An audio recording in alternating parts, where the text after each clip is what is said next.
Ever feel like your brain is just stuck in overdrive, like it's redlining? Yeah. We're going to be taking a deep dive today into stress Okay. and how it can really affect your mental well-being. Sounds good. We're looking at a report from WebMD. Mm-hmm. It's called What to Know About Stress and How It Affects Your Mental Health. Okay. Think of this as your cheat sheet to understanding stress, Right? what it is, how it shows up, and what you can do about it. And what's really interesting is that stress isn't always a bad thing. Oh. In small doses, it can actually be pretty helpful. Yeah, for sure. It's that good stress that helps us get things done, right? Exactly. Like meeting that deadline, Yeah. acing that presentation. Or even just navigating some tricky situation. Yeah. But just like anything else, too much of a good thing can turn bad. Oh, absolutely. Right. Too much of anything. Yeah. Stress is meant to be a short-term response to a challenge. Okay. Think about like way back when, Yeah. our ancestors, when they had to face down a saber-toothed tiger, Right. they needed that surge of energy, that focus to survive. Right. But these days, those tigers are, Yeah. the never-ending to-do list, Mhm. traffic jams. The constant notifications on Yeah, your phone. Exactly. Emails. It's like our bodies haven't caught up yet No. to the fact that that stuff isn't actually life or death. Right. It's like our alarm system's just constantly going off. Yeah, always on high alert. Yeah. Even when there's no real danger. And this WebMD report says that that kind of chronic stress Yeah, can have a big impact on our mental health. it can. So if stress is our body's way of prepping for fight or flight, what's actually happening in our bodies? Well, when your brain thinks there's a threat, whether it's real or not, Yeah. your autonomic nervous system kicks in. Okay. That system's in charge of all the automatic functions in your body, Okay, so like... like your heartbeat, breathing, digestion. Okay, so that explains why I forget to breathe when I'm stressed. Right. Yeah. So tell me more about this autonomic nervous system, though. What's actually going on in there? Well, so there are two parts. Okay. The sympathetic and the parasympathetic. Okay. Think of them as like the gas pedal and the brakes. I like that. The sympathetic nervous system is what gets you revved up for action. Okay. It's the fight or flight response. Pumps out adrenaline and cortisol. Oh, yeah. Gets you ready to either confront the threat or run away. So that's our inner superhero, ready to go. Exactly. But what about the brakes? What about that? Right. So that's the parasympathetic nervous system. Okay. It's all about rest and relaxation, slowing things down. Yeah. It helps your body recover and recharge. Okay, so we need a healthy balance between the two. Yes. We need the gas to get going, but we need those brakes to keep us from, crashing. Exactly. But when you have chronic stress, Yeah.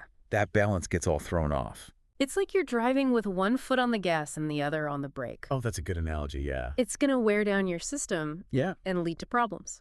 So how do we know if our stress levels are kind of tipping into that danger zone? Yeah. What are some signs that we might need to pump the brakes a little bit? Well, this WebMD report lists a few telltale signs. Okay. You might feel constantly overwhelmed, anxious, or hopeless. Yeah. Maybe you're struggling with self-confidence, or you're finding it hard to make decisions. Yeah, I've been there. Right. And I know stress can really show up in your behavior too. Oh, absolutely. Like I'll withdraw from social events. My sleep's all over the place. I'm constantly raiding the pantry. Yeah. Not my best moments. But those are classic signs Yeah. that stress is taking a toll. There's something interesting in this report too. Oh, yeah. You know how when you're stressed, it feels like you can't remember anything? Oh, yeah. Tell me about it. Like my brain just turns to mush. Well, so it turns out that short-term memory actually improves under stress. Really? But, get this, chronic stress can actually impair your cognitive function. Wait, so stress can make us less sharp over time? It can. That's both fascinating and a little scary. It is. So we know that chronic stress is a problem, but what do we do about it? Right. I mean, we can't exactly eliminate all the stressors in our lives. No, you can't. Right. But you can control how you respond. Okay. And that's where stress management comes in. So it's not about avoiding stress altogether. No. It's about learning how to deal with it in a healthy way. Exactly. Okay. And the good news is there are a ton of proven strategies for managing stress Okay. and protecting your mental health. Right, so let's get into those. Yeah, let's dive in. It's like we're building up our resilience muscle so we can handle whatever life throws at us. Yeah. And, one of the first steps in building that resilience Okay. is really understanding what sets off our stress response in the first place. We need to identify those personal triggers. So it's like figuring out what our kryptonite is when it comes to stress. Yeah, exactly. But how do we actually do that? Well, one simple but effective way is to just start a stress journal. Okay, Keep it handy for a week or two, go. and just jot down every time you feel that surge of stress. Okay. What happened? Yeah. What were you thinking and feeling? Okay. You might start to notice some patterns. So, like, if I realize I always get a knot in my stomach before those big meetings at work, Mm-hmm. that's probably a clue that those situations are a trigger for me. Yeah, exactly. And once you've identified a trigger, Okay. you can start brainstorming ways to manage it. Okay. Maybe you practice some deep breathing exercises before the meeting. Yeah. Maybe you visualize yourself rocking that presentation. Yeah. Or maybe you decide to chat with a coach to boost your confidence in those situations. Okay. It's about turning those trigger points into opportunities for growth. I like that. It's like taking control instead of letting the stress control you. Exactly. So this isn't about becoming some stress-free Zen master. No, not at all. That's not realistic. Oh. It's about finding healthy ways to cope Yeah. and bouncing back from those stressful moments more quickly. Exactly. And just like any other skill, practice makes perfect. Right. The more we use these stress-busting techniques, the stronger and more resilient we become. And the nice thing is there are a lot of different techniques out there. So many. It's all about finding what works best for you. You hit the nail on the head. Right. Some people swear by meditation. Right. Others find that a really intense workout is what helps them blow off steam. Right. It's all about finding your stress relief toolkit. So what about you? What works for you? Oh, for me, Yeah. deep breathing exercises have been a game changer. Yeah. Like if I feel that familiar tightness in my chest or I notice my thoughts are just racing, Mm-hmm. I'll pause and just take a few deep breaths. It's remarkable how quickly it can shift my state of mind. I've heard that that can actually trick your nervous system Oh, it can. into thinking you're calm, Absolutely. even when you're not. It's all about tapping into that parasympathetic nervous system, that rest and digest we Mhm. talked about earlier. Right. So when you slow down your breathing, Yeah. you're essentially telling your body that it's safe to relax Yeah. and let go of the tension. So it's like telling those fight or flight hormones to stand down. Exactly. Yeah. I'm definitely adding deep breathing to my toolkit. It's a good one. What else?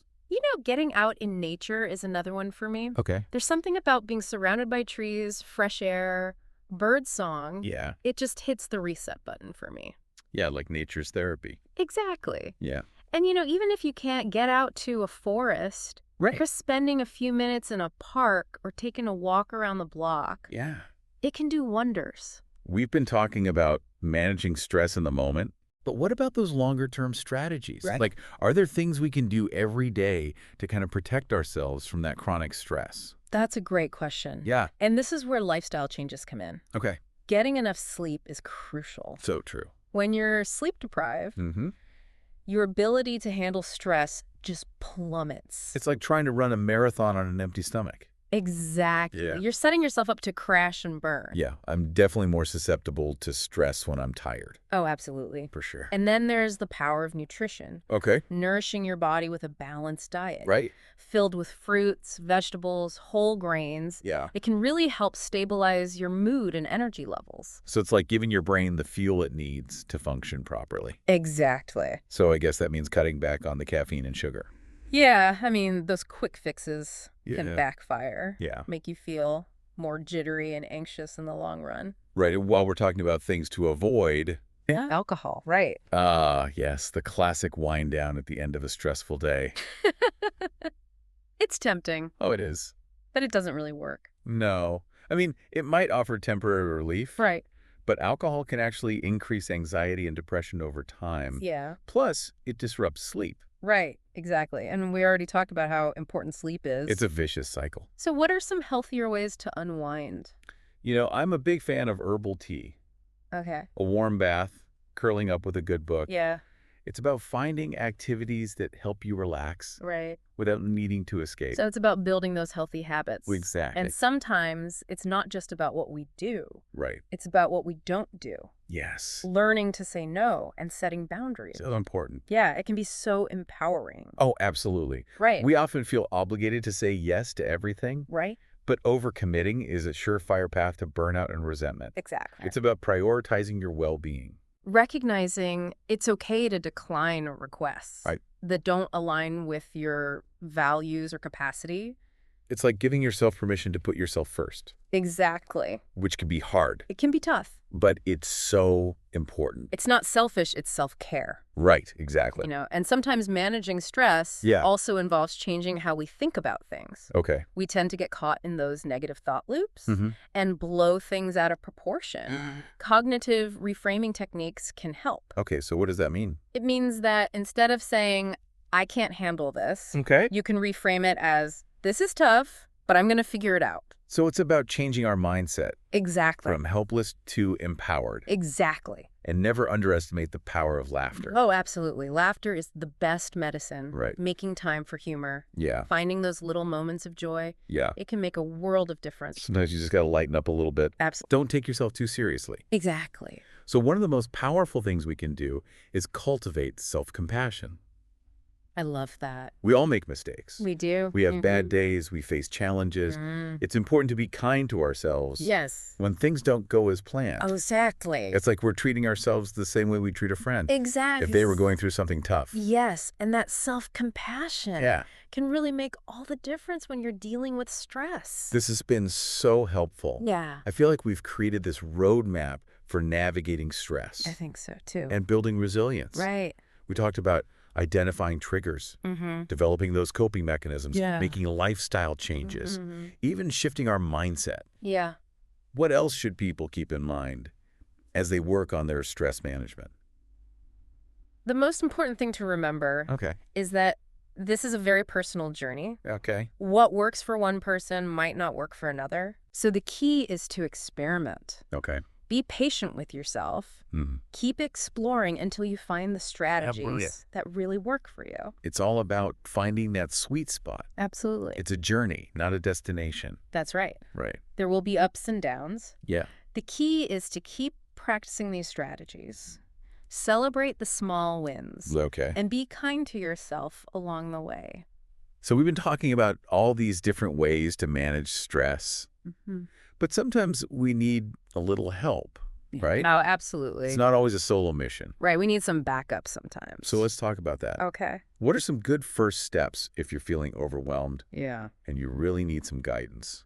If you're dealing with serious stress or any mental health challenges, reaching out to a professional is a great place to start. Okay. Like a therapist or a counselor. Right. They can give you personalized support, help you develop coping skills, guide you on a path to healing. And there are so many different types of therapy. Oh, yeah, tons. It's about finding what works for you. Finding the right fit. Right. The right approach, the right therapist. Exactly. What about medication? Is that something Yeah. that's sometimes needed? Yeah, in some cases it can be helpful, Right. like antidepressants or anti-anxiety meds. They can help with symptoms and provide relief. Right. But it's really important to talk to a doctor first. Yeah. Figure out if medication is right for you and talk about any side effects. It's definitely a conversation to have. For sure. Weigh the benefits and risks. Absolutely. And medication often works best when it's combined with therapy and lifestyle changes. Right. It's about a holistic approach. Exactly. And speaking of holistic approaches, Yeah. we can't forget about community. Right. Support groups can be so valuable. Yeah. Connecting with people who understand what you're going through, Yeah. sharing experiences, encouraging each other, Right. knowing you're not alone. It's like finding your people. Exactly. Your tribe. Your tribe. And even if support groups aren't your thing, just talking to friends and family can help. It can. Right. Just having that connection. Yeah. Knowing you have support. And there are a lot of great online resources too. Oh, so much. Websites, apps, podcasts. It's amazing. Organizations like NAMI, Yeah. the National Alliance on Mental Illness, and the ADAA, Anxiety and Depression Association of America. Right. Yeah. They have tons of information, resources, and support. Yeah. And there are apps for everything. Oh, yeah. Meditation, mindfulness, mood tracking, Yep. even connecting with therapists. It's like a mental well-being toolbox. Right in your pocket. Exactly. But sometimes the best thing we can do is actually disconnect Oh, I agree. from the digital world. For sure. Right. Step away from the screens. Yeah. Silence the notifications. Spend some time in nature. It can be so restorative. It is. It really is. So as we wrap up this deep dive, Okay. I think it's important to remember Yeah. that self-care isn't a luxury. No, it's Necessity. It's essential. It's how we take care of ourselves. It is. So we can be our best selves. Exactly. Right. It's like the oxygen mask on the airplane. Yeah. Got to put on your own mask first. Before you can help anyone else. Exactly. You can't pour from an empty cup. Nope. And remember that progress isn't always linear. Oh, that's so true. There are good days and bad days. Mm-hmm. Just keep practicing those self-care strategies. Right? Celebrate the wins. Yes. Be patient with yourself. Absolutely. It's a journey. It is Right. not a race. Not a race. And as we go through those ups and downs, it's good to know that there are resources and support systems out there For sure. to help us along the way. Absolutely. So keep taking care of yourself. Yeah. And we'll see you on our next deep dive. Thanks for listening, everyone.